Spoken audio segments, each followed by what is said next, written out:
So grateful to be here with all of you. What you do truly with mentoring is, from my perspective, saving lives and transforming futures. So I'm humbled. I'm really grateful to be here with all of you. This evening, our learning objectives together will be understanding trauma across the lifespan and the impact physically, emotionally through positive and adverse childhood experiences, PACES science, applying a youth-led trauma-informed care code of conduct in the community and our work environments. And then how do we address self-care and compassion fatigue to offset vicarious trauma, which can lead to secondary traumatic stress, which can lead to compassion fatigue, which can lead to burnout.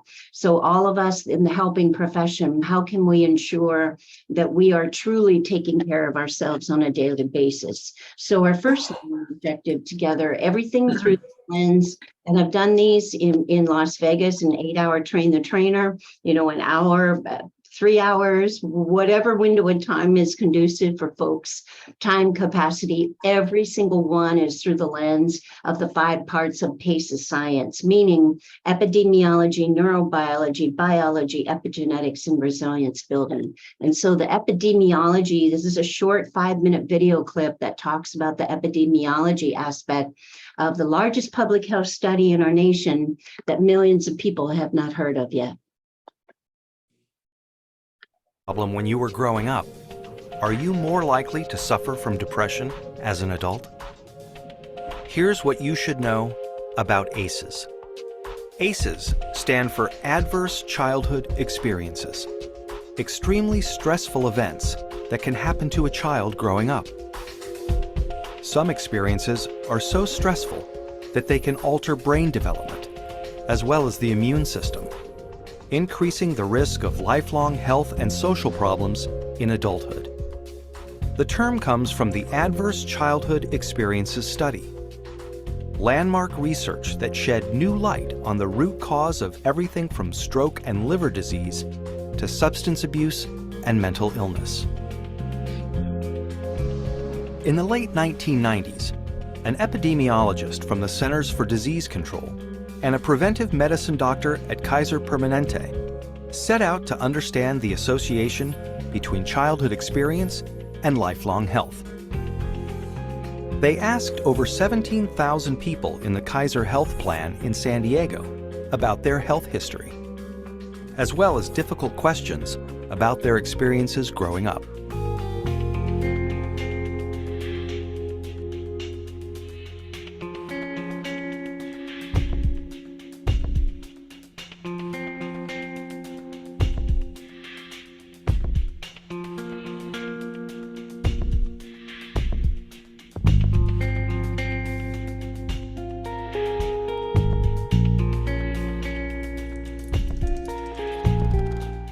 Anda and Felitti tallied up 10 different kinds of adversity in this largely middle-class and college-educated population. They were stunned to see how common ACEs were. 21% of all respondents were sexually abused as children. 19% grew up with someone who suffered mental illness. 28% had been physically abused. And 2 out of 3 respondents had experienced at least one ACE. The researchers next looked at how someone's ACE score, or the number of adversities they experienced, related to a wide array of serious health and social problems. They saw that the more ACEs someone had, the greater their risk for poor outcomes compared with someone with no ACEs. Someone with an ACE score of 4 had twice the risk of heart disease and cancer. Someone with an ACE score of 5 had an 8 times greater chance of being an alcoholic. And those with an ACE score of 6 or more, on average, died 20 years earlier. With every major problem they looked at in the ACE study, the risk went up for each additional adverse experience in childhood.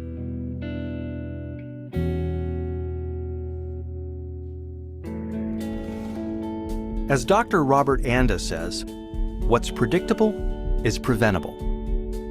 It's important to remember that ACEs are not destiny.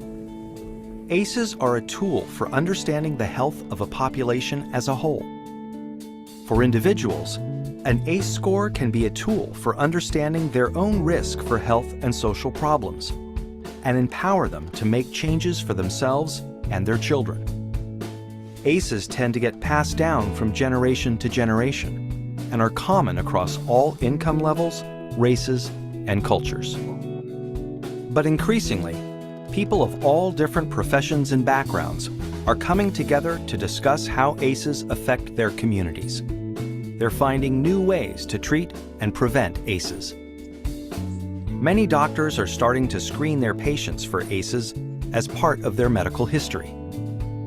More schools are becoming trauma-informed, considering the source of problem behavior when disciplining their students, instead of immediately suspending or expelling them.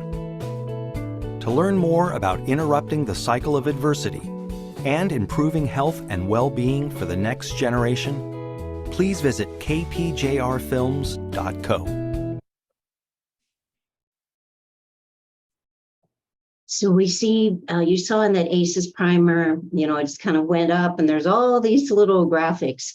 I just pulled out 2 slides.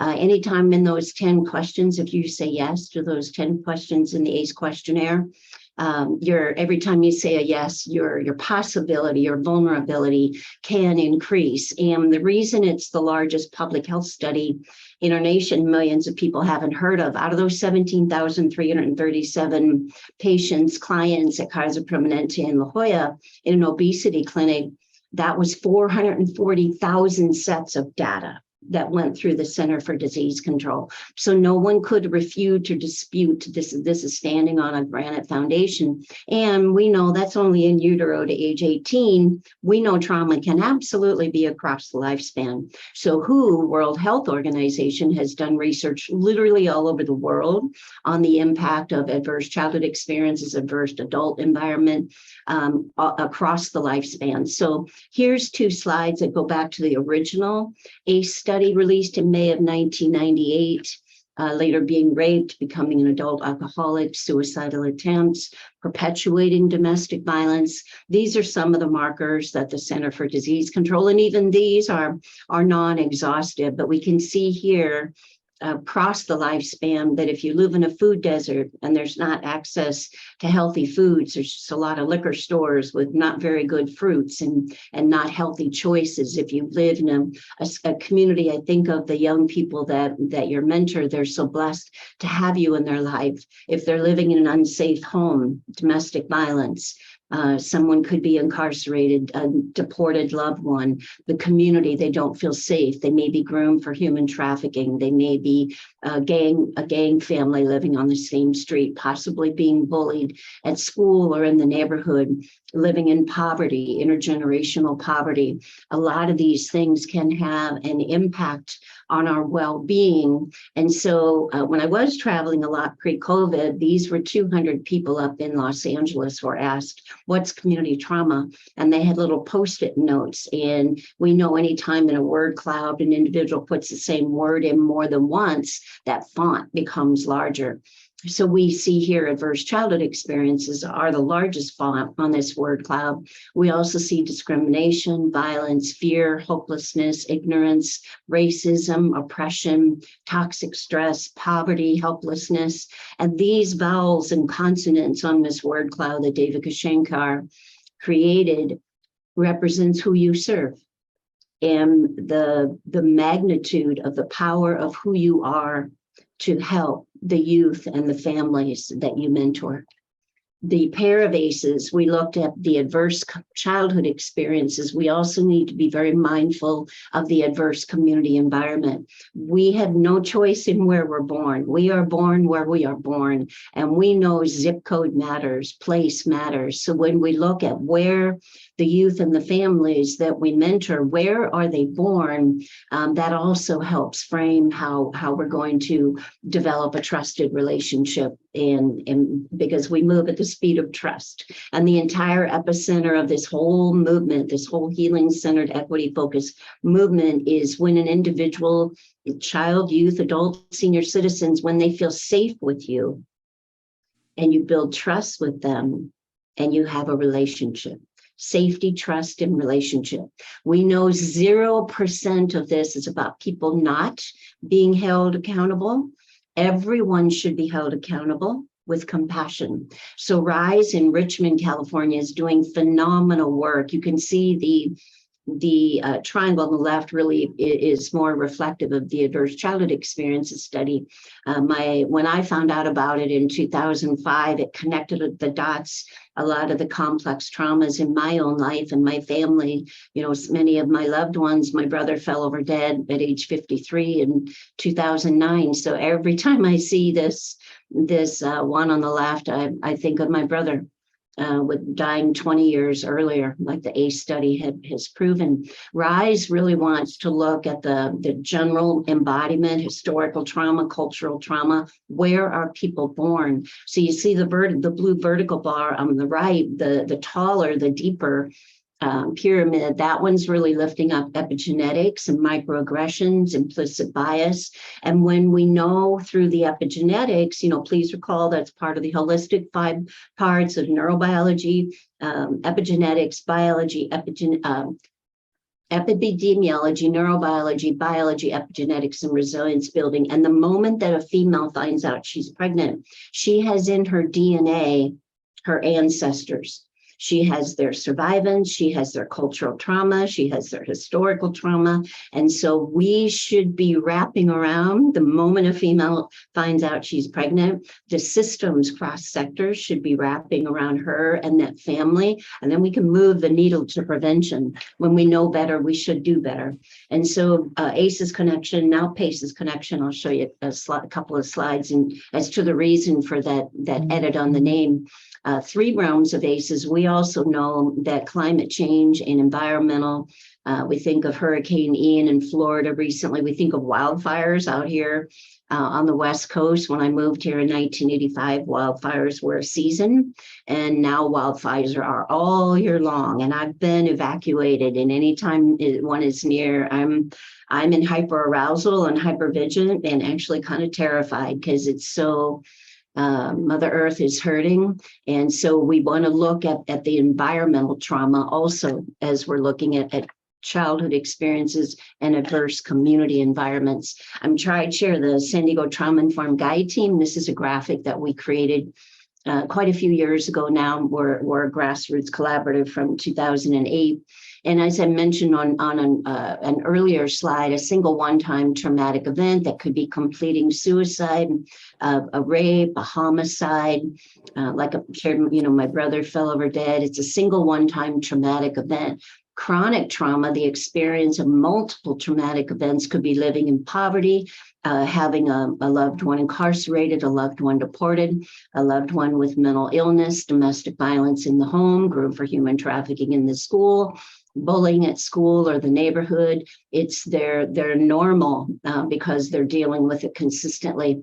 Complex trauma is the exposure to that chronic trauma and that impact that it has on us as individuals. Systems-induced trauma is the one I'm the most passionate about because our tax dollars perpetuate well-intentioned people re-traumatizing already traumatized people. So we must transform our systems. Everyone should be held accountable with compassion, absolutely. And we must transform our systems to really help people on their healing journey. Vicarious trauma will lift up very much in learning objective number 3.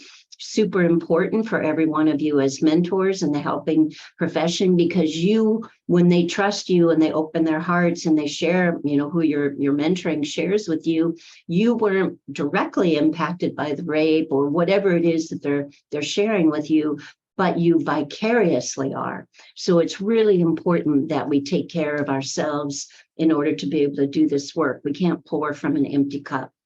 Unanimously, our county board of supervisors declared racism a public health crisis, and they really do want to dismantle systemic racism. I was a breakout last Wednesday at the Live Well Advance in School Summit at the Convention Center downtown, thousands of people there, and I heard Vice Chair Nora Vargas bring this up also.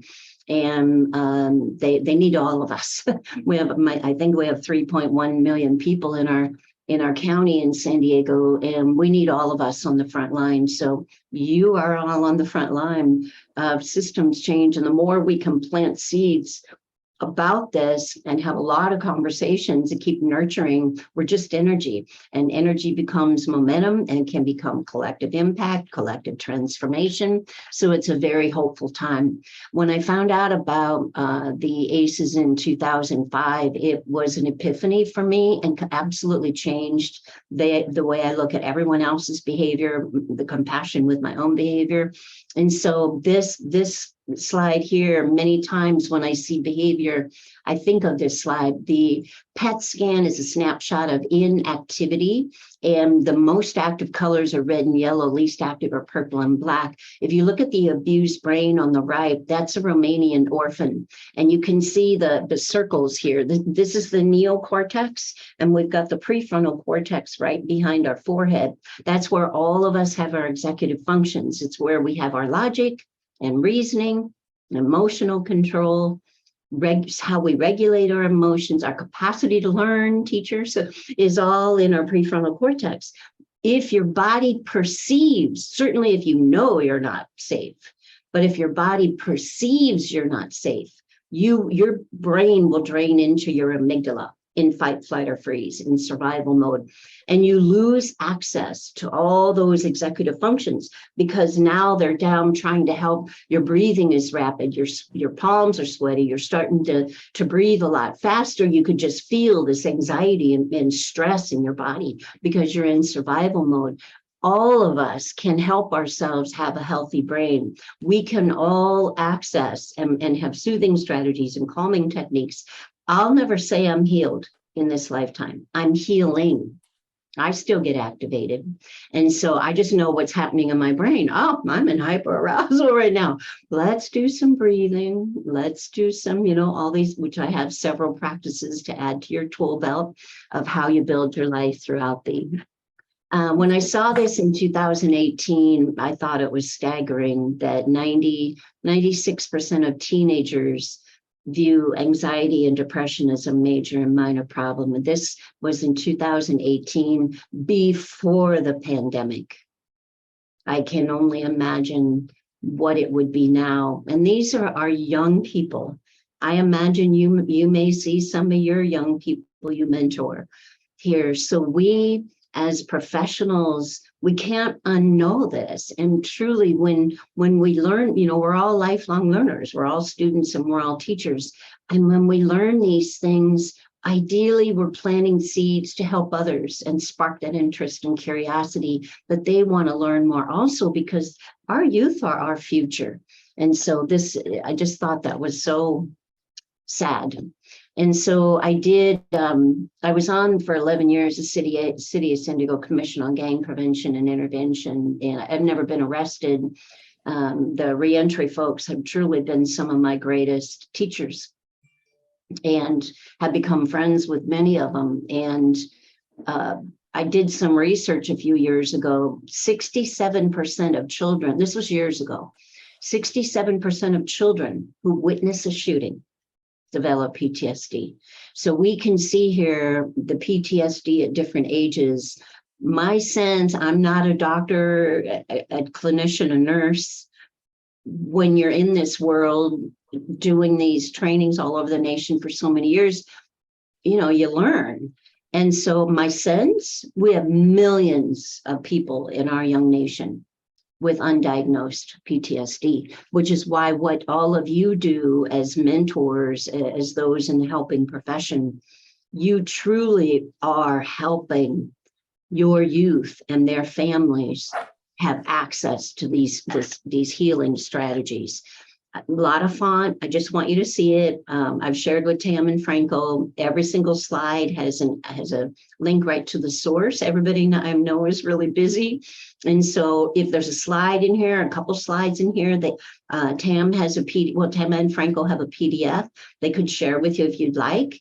I want you to always on every slide have a direct link back to that source. So you don't have to try and look anything up. Because it isn't, I'm just a conduit of research and science and the truth. And so Dr. Christina Bethel and Dr. Robert Siege and their research teams at Johns Hopkins University came out with this positive childhood experiences research. And we've all heard of strengthening families and protective factors for years. We know that. This is really exciting. There's 7 questions in this research, and it's proving how positive childhood experiences. That's why ACEs connection, adverse childhood experiences, became PACEs connection, positive and adverse. We need that balance in life. So we're strengths-based and not deficit-focused. And so you are the medicine.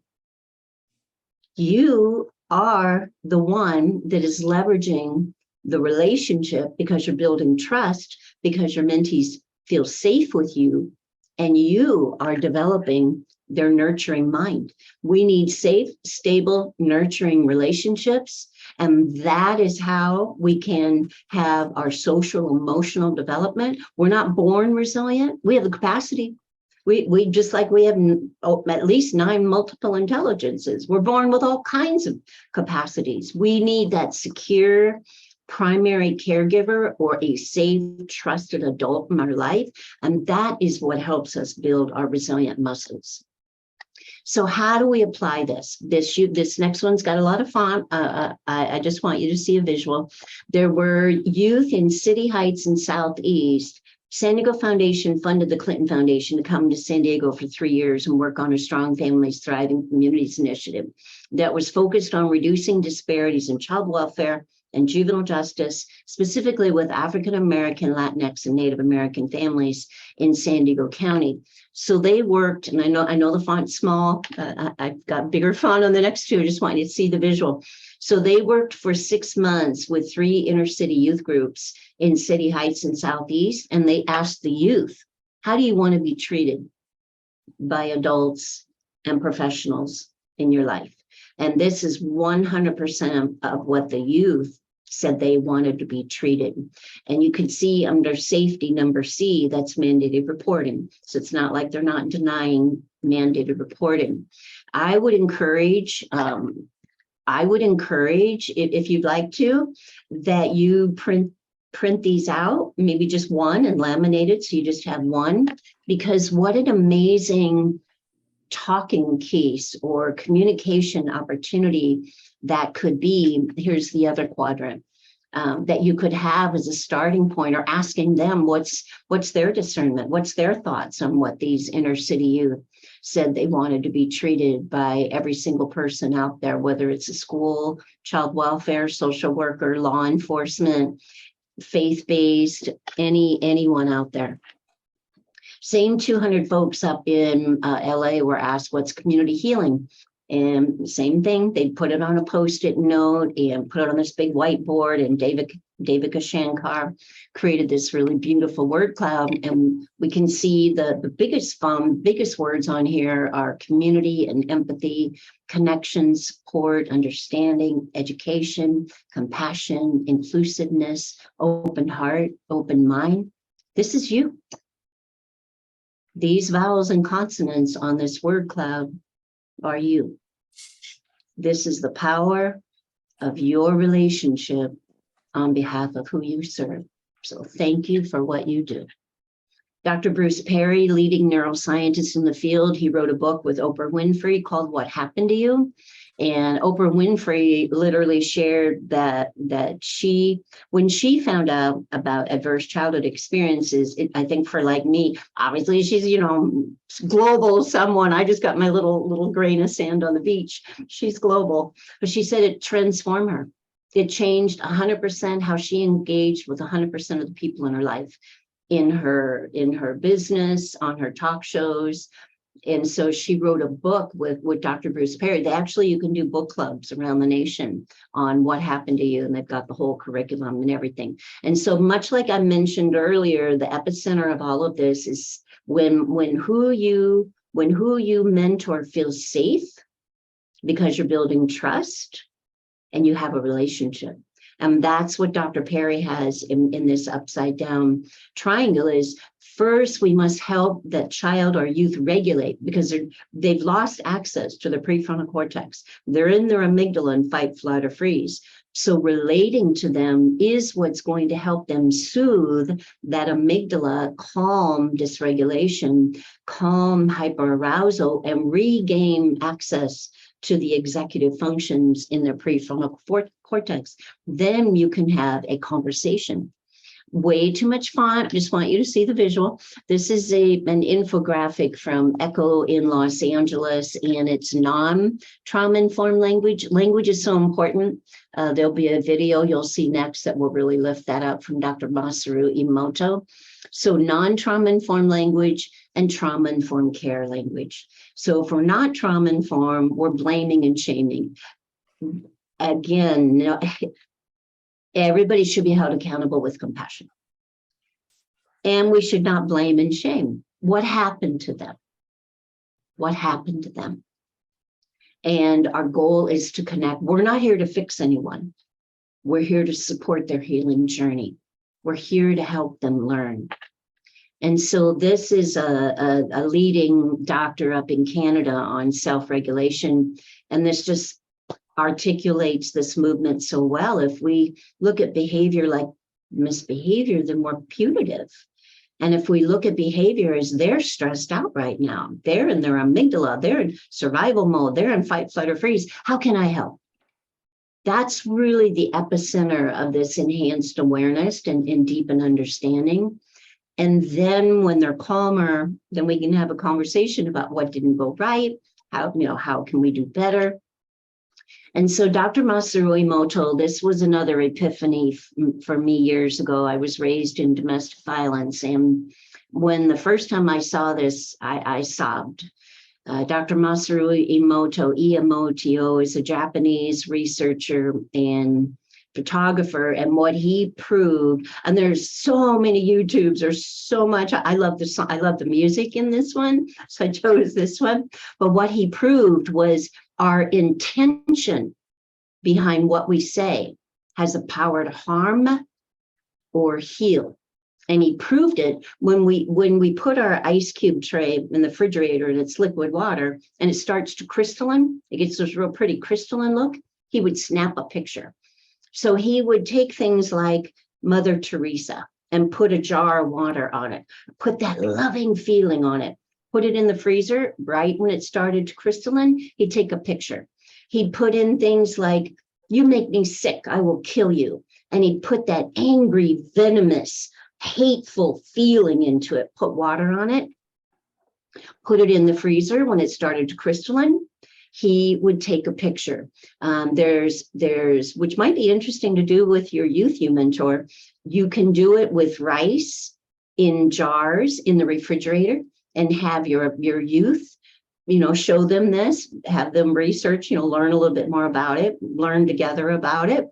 And literally the rice, it's proven again and again and again, the rice that you put love into remains pure white. The rice that you're putting hate into, that venomous, angry intention, turns black. It's absolutely fascinating. And it's completely changed my mindfulness on my language with myself and with others.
Our bodies are roughly 60% water. Mother Earth is roughly 60% water. So look at our power through our intention and our language to harm or heal. I know the font's really small. These next two slides, I just wanted you to have access to some handouts. This one's parenting to prevent and heal ACEs in Dari, English, and Spanish. And this next one, if I can get to it. What is happening? And then the next one is in Arabic, Dari, English, Farsi, and Spanish. And this is a little more child friendly that you could chat if you are mentoring a young person who is a young parent or dialogue with their parents. And so most importantly, how do we take care of you? How do we have our own self-care and self-compassion? This is I'm an ally now with several tribal nations since 2017, moving at the speed of trust, and now an ally in the Warrior Spirit Family Leadership Team. This is my favorite medicine wheel that I've ever seen to date. 7 grandfathers teaching. You see resilience in the core. It's like a social ecological model. You see the mental, physical, emotional, spiritual. You see the different northeast, southwest. It's something you can just sit and meditate on. It is such a powerful medicine wheel. Wanted all of you to have access to this. It's about 10 years young, and it's just something you could do for your own self-assessment. I believe there's 32 questions, and it will measure compassion fatigue, compassion satisfaction, and burnout.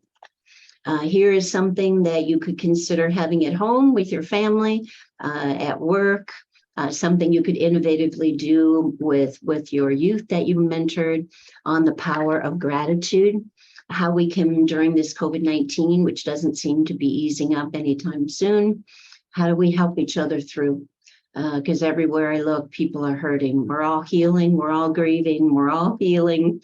How do we humanize all of our spaces together? Mother Earth, if you walk, it's beautiful with Mother Earth and how she wants us to heal. Walking barefoot on grass and the healing qualities that come through the soles of your feet. This article is about having nature in your office, the presence of plants. They are the whole ecosystem of trees communicating underneath the ground. It's fascinating. There's so many wonderful things to learn. I highly encourage this. You can get them at Target, Barnes and Nobles, Walmart. There's these adult coloring books, and get some coloring, crayons for maybe little ones, colored pencils for youth or older. Research proves anything we do with repetition soothes dysregulation. So having these coloring activities will actually soothe if your youth is activated. And this is something they'll pay. Research just came out not too long ago that doodling, actually, you're paying more attention when you're doodling because you're soothing your dysregulation. And so highly encourage these as a practice. This is something more for boys to men mentoring, possibly those of you here with the organizations that you work for. What are some ways that physically we can have a trauma-informed physical environment? And this is an assessment tool for your consideration. Dr. Bruce Perry again. Before I learned about ACEs back in 2005, I had many of these. I didn't know what the cost of caring was. And so when we look at the return on investment of really creating that culture where we are encouraged to have self-care and self-compassion with ourselves, with our colleagues, with the youth we mentor, we are helping humanize our spaces together. Megan Devine watched her healthy partner drown 3 months shy of their 40th birthday. And she was so paralyzed in her grief that she quit her job the same day. In her healing journey, she became a grief therapist. And refuge in grief, we've all lost. None of us get out of here alive. So we've all lost. So how do we help each other as we're going through life together, knowing all of us are grieving? Refuge in Grief is the most beautiful online grief website I've ever seen. in my life. All the pain we feel in our own lives.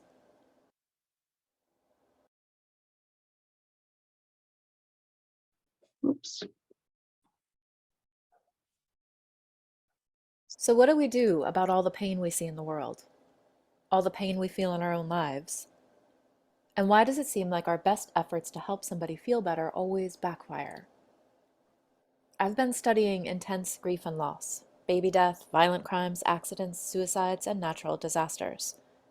And I've learned something really interesting. Cheering people up, telling them to be strong and persevere, helping them move on, it doesn't actually work. It's kind of a puzzle. It seems counterintuitive, but the way to help someone feel better is to let them be in pain.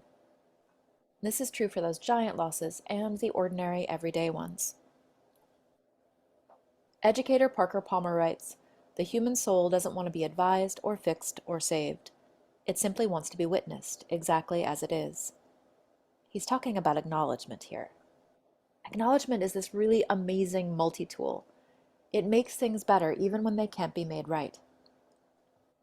For example, somebody's struggling. Their baby died, or there's been a bad accident, or their mom got sick, and they're just sad. It's way more helpful to join them in their pain than it is to cheer them up. But here's what we tend to do instead. You have 2 other children, you need to find joy in them. Or, you know what you need? You just need to go out dancing and shake it off. Or, I felt really sad once. Did you try acupuncture? We're not really sure what to do with someone's pain, so we do what we've been taught. We look on the bright side. We try to make people feel better. We give them advice. It's not like this is nefarious. I mean, we try to cheer people up because we think that's our job. We're not supposed to let people stay sad. The problem is, you can't heal somebody's pain by trying to take it away from them. Now, acknowledgement does something different. When a giant hole opens up in someone's life, it's actually much more supportive to acknowledge that hole and let pain exist. It's actually a radical act to let things hurt. It goes against what we've been taught. In order to really support you, I have to acknowledge that things really are as bad as they feel to you. If I try to cheer you up, you end up defending yourself and your feelings. If I give you advice, you feel misunderstood instead of supported. And I don't get what I want either, because I wanted you to feel better. It's pretty rare that you could actually talk somebody out of their pain. Rarely does the admonishment to look on the bright side actually heal things for someone. It just makes them stop telling you about their pain. It's so tempting to try to make things better. When somebody shares something painful, it's much more helpful to say, "I'm sorry that's happening. Do you want to tell me about it?" To be able to say, "This hurts," without being talked out of it, that's what helps. Being heard helps. It seems too simple to be of use, but acknowledgement can be the best medicine we have. It makes things better, even when they can't be made right.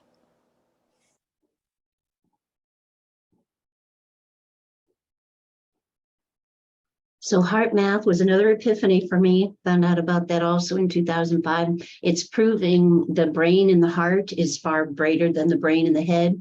This is live in here. We're not going to watch it in light of time. But if you have not heard of HeartMath before, what they've proven in 30 years of research is 3 minutes a day of a heart-focused breathing technique for up to the next 72 hours. You're helping your heart rate variability maintain coherence with easier access to the prefrontal cortex, access to 1,400 neurotransmitters in the brain, releasing serotonin and dopamine, and access to 40,000 neurodendrites, brain cells around your heart.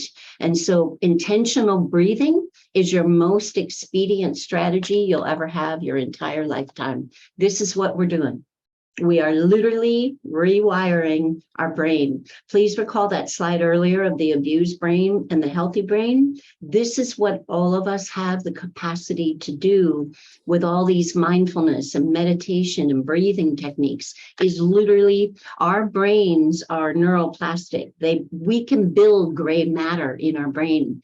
This is practicing resilience for self-care and healing, an article on how control, just even sitting and breathing 6 deep breaths is going to help soothe some anxiety.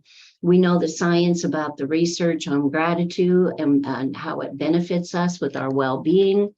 This is one of my self-care strategies. I need silence.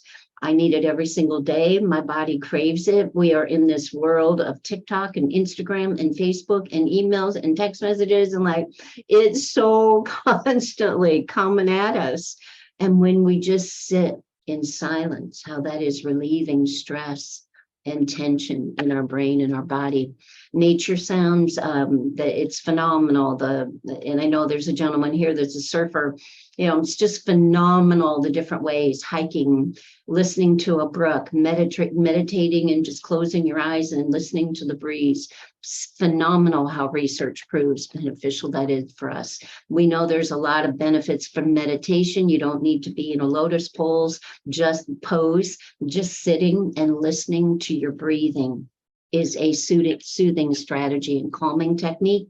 There's so many YouTubes. This is another wonderful thing you can do when you have your laptop on. If you're not in a meeting or on the phone, you can have some of these playing. I like this Native American and flute one, but there's so many. There's crashing waves, there's a cackling fire, there's a rainstorm, there's a babbling brook, there's waterfalls, there's birds, there's so many of them. And research has proven how beneficial they are for us. And so this is such a profound quote, and it will be true your entire lifetime. You will never talk to anyone else more than you speak to yourself. Please choose self-love. Please choose self-compassion. Please choose grace with yourself and be kind with you.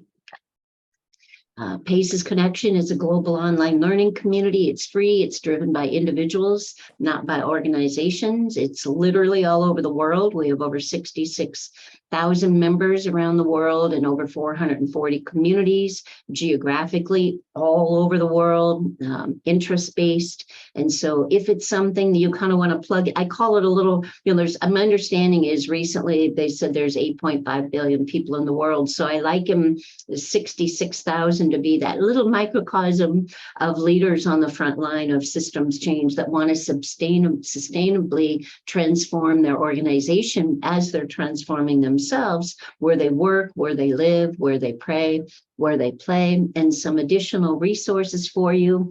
And how did I do, Franco and Tam? That was great. Thank you so much for sharing all of this with us. I feel like the first time that I went through this training, it was so impactful to learn about the adverse effects on development, and so I really appreciated that aspect of it. And then also learning about and seeing that graphic with the trauma-informed care.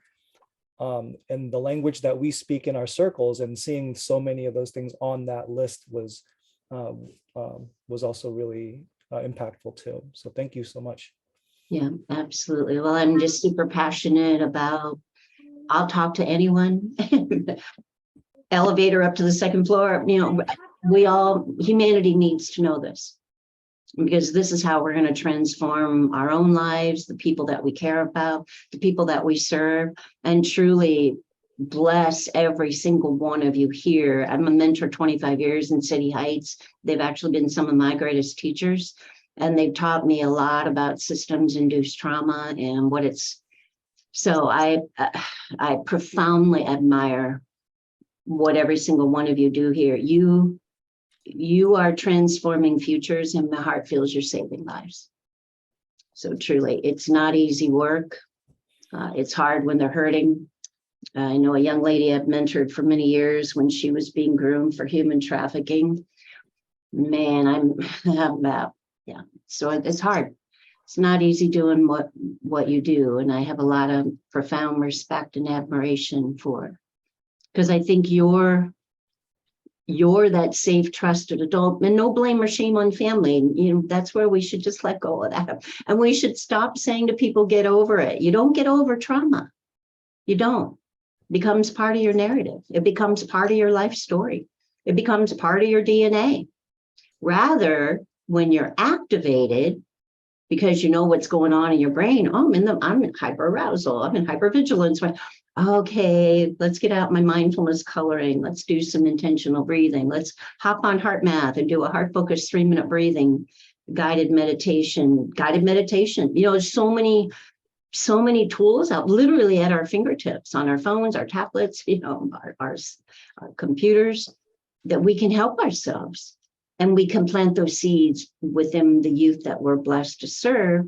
We can have these conversations at the dinner table with our loved ones. We can see the behavior of those we care about and just have conversation. So at the end of the day, it's a really hopeful, exciting time. And you are those trusted adults that the youth you mentor has, maybe they haven't had that before. No blame or shame. People learn. Hate's learned behavior. So how do we help the families, Anyway, I can go off in a little monologue, so I want to respect everybody's time, but want to open it up. Is there, and be very respectful. It's the evening, you got family and dinner and laundry and whatever it is you have to do this evening. I want to watch Finding Your Roots. That's coming on in a half an hour. That's one of my Tuesday things. So any questions or thoughts? But this is Steve, and those statistics are shocking, really disturbing. And one of the things the adverse child experiences mentions is education.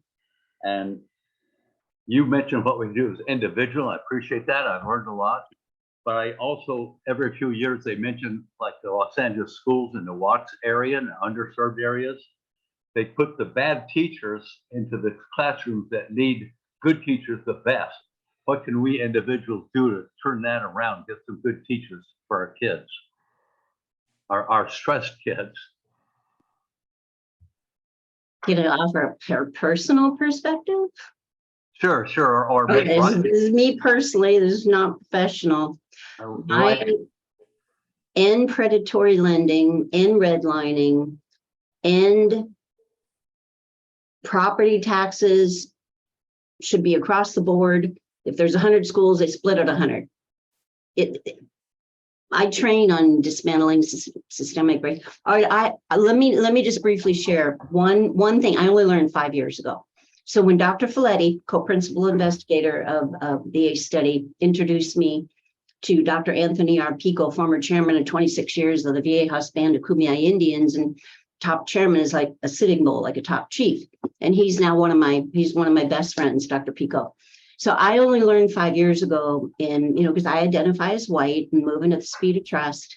California became a state in 1850. In 1851, the first governor, Peter Burnett, a slave owning family, said in an address to legislature, we should wage a war of extermination between the two races until the Indian race becomes extinct, and held propaganda and town hall meetings up and down California at a time when gold rush and settlers were making an average of 25 cents a day. If they brought in the scalp of the head of a Native American man, they'd pay them $5. The scalp of the head of a Native American woman, $2.50. The scalp of the head of a Native American child, $1. Those subsidies, those bounties were paid out to folks in California. The federal government reimbursed California over $1 million. I only learned that 5 years ago.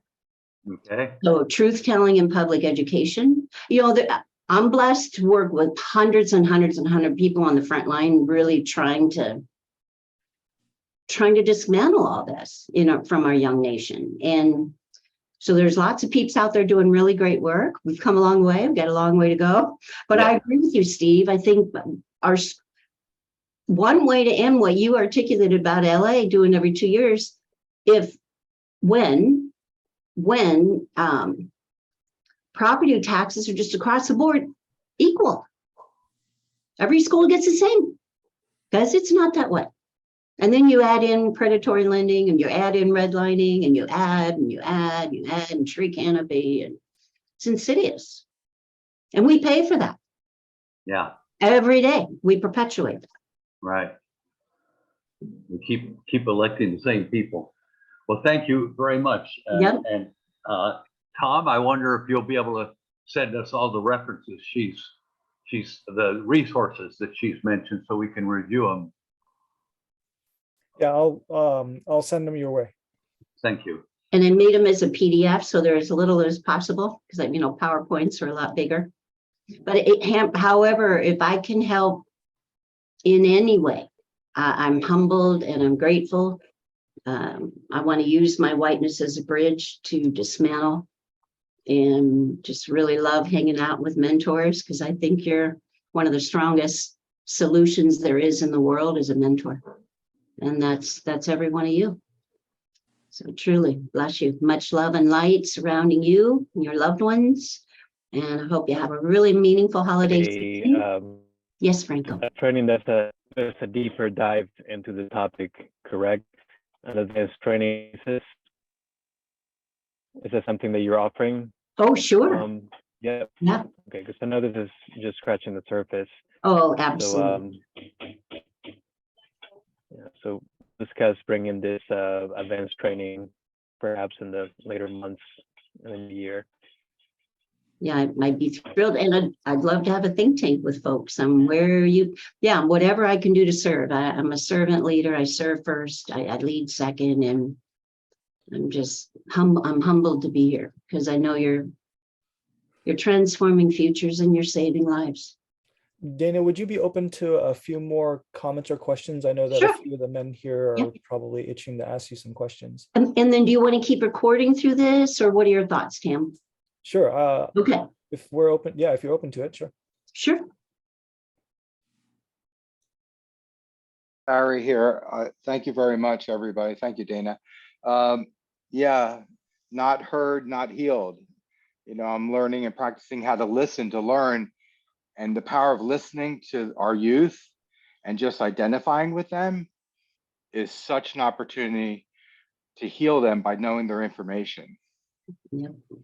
And the one other thing you said so many things that are powerful, but the other thing I really loved is that whole, because I was a bad character as a kid, and that punishment, the bad behavior creates punishment, is amazing to understand that, no, it's just behavior. And now we have to listen and then shift that brain through thoughts and words on how to go into the proper behavior. Yep. Thank you. Thank you. Yep. Yep. So true, Barry. Dr. Brene Brown did over 20 years of research on shame and vulnerability. And when we think of, my favorite quote of hers is, the greatest measure of courage is vulnerability. And when we think of the vulnerability of the youth that we're blessed to serve, and they may be feeling shame, they may be feeling stigma, maybe there's culture, it's intersectional. When what I have found myself moving at the speed of trust and serving many, many different cultures, mostly City Heights, is I model vulnerability. I open my heart and model that. And that, for me, all of you do exactly what works for you, and that's perfect. It's just something to think about, the greatest measure of courage. And even if you ask your youth you mentor, there's this quote by a 20-year researcher on shame and vulnerability. The greatest measure of courage is vulnerability. What do you think of that? That could be an interesting conversation starter. And for our men, I did a training up in San Fernando. It was a couple of weeks after that horrific helicopter crash of Kobe Bryant and Gigi, and tragically those other families. There were about 200 folks in the room cross sector, and the person who asked me to come up said, can we have some minutes of silence? And so before we started, I shared with them, because it hadn't been part of the slide deck, I shared with them about the research that when we cry, how healing that is for us when we cry. And that I grew up, Iowa farm girl, I grew up hearing the ugly lie, big boys don't cry. I'll give you something to cry about. We should never say that to our boys. Big boys should cry. Everybody should cry. It's healing. I cry every day and I'm not depressed, which is one of my healing strategies. And so I tried to look in as many women's eyes as I could as I was talking. And then we had 2 minutes of silence. And I said, I encourage all the women in this room to have a conversation with your husband, your son, your brother, your father, the coach, your neighbor, the pastor, the men in your life about the power of healing when we cry, and help create that safe space for them. I could feel it, to feel safe to cry with us, because there's such a healing that happens. So I know that might be a bit of a stretch, to have that kind of a conversation with the young people, because man, people are hurting.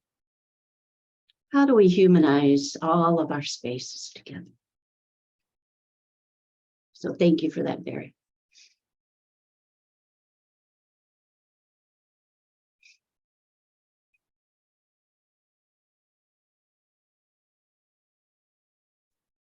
I just want to say thank you, Ms. Dana, for sharing everything. It was really insightful, and the things that I did pick up, I'm going to take with me and pass on to whoever I mentor, whoever I talk to. And I know that this is going to be very helpful in what we do and what we all do. So thank you. Absolutely. Thank you for what you do, every single one of you. So important. I have a question. Mhm. With the, we talked about the kids that had discipline issues, they were getting expelled. And I know there's been a push in the schools to, instead of expelling them, as we talked, set them aside and figure out how to really help them, not kick them out of school. Do you know how that's going and what the feedback has been on it? Boy, that's a question with a murky answer. There's everything on the spectrum there. Well, fortunately, one of the things I do is PACES Science statewide facilitator with Learn for Life, which is a public charter network up and down California and some other states, international schools. And I'm blessed to be one of the trainers, and it's an 18-hour accreditation where we go deeper and deeper and deeper and deeper. We go a mile deep and an inch wide, truly. And then, so it's really deep, and it's accreditation, and it's mandatory when the public charter renews. So I can honestly say I'm blessed to be within a network, and I'm one of the trainers. There's 3 of us that we're transforming the culture sustainably of our network, Learn for Life. There's other schools that aren't even talking about trauma yet, or aren't even aware. So that's a hard question, John, because there's everything on the spectrum. So I'm very I'm going to plant my feet where solutions are that are grounded on granite, that no one could refute or dispute. So I feel blessed for the students we serve. It's a personalized learning model, much like Boys Mentoring. It's a one-on-one relationship. And there's a lot of, and then you go to other states. That was a loaded question. That's a hard one. Yeah. Right. It's easy to expel, but it's really hard to work. Right. Why not restorative practices, empathy circles, restorative justice? Let's restore healing where harm has been done. Yeah, there's so many solutions available. Like Dr. Robert Unna said, what's predictable is preventable. Well, if this is predictable, that's why tax dollars should just be the same across all the schools. There should be no, that'd be one huge solution right there. So John, if I could share something with you, as many of you know, I'm currently working on getting my teaching credentials, and so I actually am a student teacher in a 3rd grade class right now, and we practice restorative circles, and so it's an inclusive thing, and it's a time in rather than a time out, which is I think what you're talking about, right? So expelling versus keeping them in a space where they're not doing harmful things outside of the school and getting into more trouble, right? And I actually sat in a restorative circle today with about 4 students, and they brought this up to me. One of the students had done something that the other three, felt was harmful. And at the end, they came to an understanding that they were all contributing to a bad relationship. And that helped them realize that they all play a part in each other's lives, and they live in a space where they are working, with each other, or they're working in each other's spaces. And so learning to navigate that in a way that is more beneficial to the group is more important than doing what they think is right for them. And so I think that, and I don't know if that answers your question, but I think that these restorative circles tend to do more good than just saying, look, you did something really harmful, so you're just going to sit on your own for a while, and while these other students are going to do their own thing. Okay, no, that's good. It's good to see you in practice. Now, did you actually hold them like after class so you could do that little discussion, or how did you do that?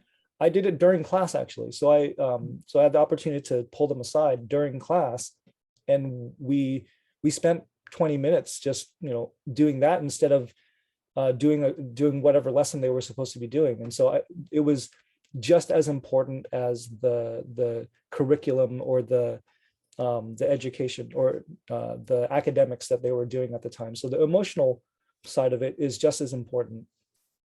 Yeah, no, that's great. I mean, we see that in our circles. If you get several of the kids involved, they all learn and they all grow. So that's good. All right, thanks. Yeah, and Tam, that's so beautiful that you did that, because doing it during class, all the students in that class felt that sense of community. And the 4 you worked with felt that sense of belonging. And the one that may have been harmed felt heard and seen and acknowledged. That's beautiful. And congratulations on your pathway of becoming a teacher. Yeah, thank you so much.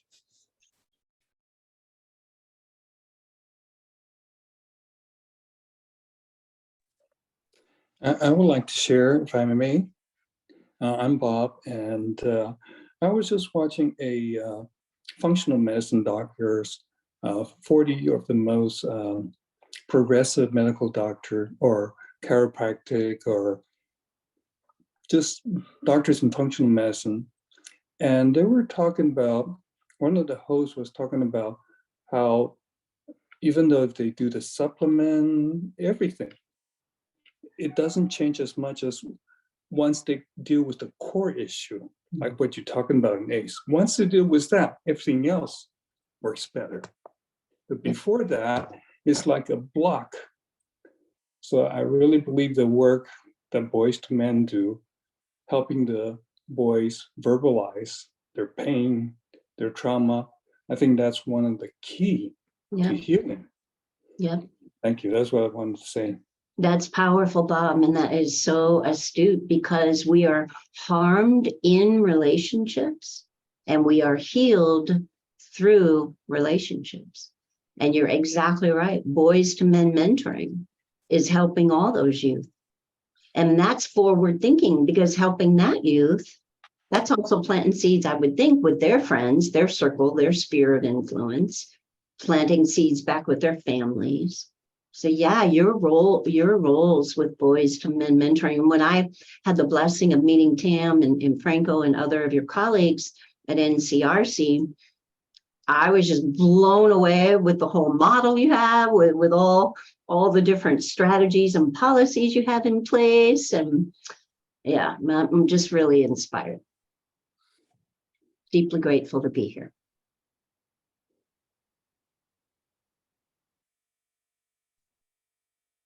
Thank you so much, Dana. I'll do one last call for any comments or questions if anybody has anything to add. I'll say one more thing. Thanks for the time here. I've learned over my years that identifying, nurturing a healthy relationship is my #1 challenge. But over the years of my life, I am now able, through my experiences and wisdom, to have those healthy relationships, to be able to identify with other people that are like-minded like me. And that's what I would love to bring to the boys. That's what I'm going to bring to the boys. So I just want to share that. It's a challenge for humans. Yeah. Yeah. Thank you, Barry.